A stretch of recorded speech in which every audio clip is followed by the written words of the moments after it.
મિત્રો, મારી વિધાનસભા વડગામના પીલુચા ગામ પાસેથી મોડી રાત્રે 12 વાગ્યાની આસપાસ લગભગ કથિત રીતે 45 જેટલી ગાડીઓનો કાફલો નીકળ્યો અને કહેવાય છે કે બધી જ ગાડીઓમાં દારૂ ભરેલો હતો.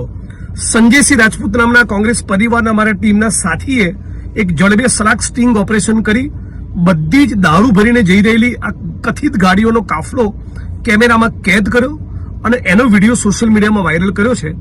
આ મુદ્દે જિલ્લા કલેક્ટર, આઈજી પરીક્ષિતા રાઠોડ અને ડીજીપી ત્રણેયને મેં જાણ કરી છે. સ્ટેટ મોનિટરિંગ સેલમાં પણ જાણ કરી છે. આશા અને અપેક્ષા રાખું છું કે બનાસકાંઠા જિલ્લા તંત્ર એ તાબડતોબ આમાં ક્રિમિનલ ઇન્વેસ્ટિગેશન શરૂ કરે.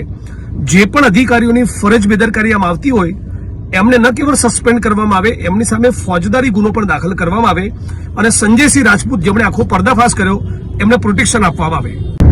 અને વડગામ વિધાનસભાના આવા બીજા બહાદુર સાથીઓને અપીલ પણ કરું છું કે જ્યાં પણ તમે આવો પર્દાફાશ કરી શકો ચોક્કસ કરો, કેમેરાને કેદ કરો, સોશિયલ મીડિયામાં વાયરલ કરો અને મારા સુધી માહિતી પહોંચાડો.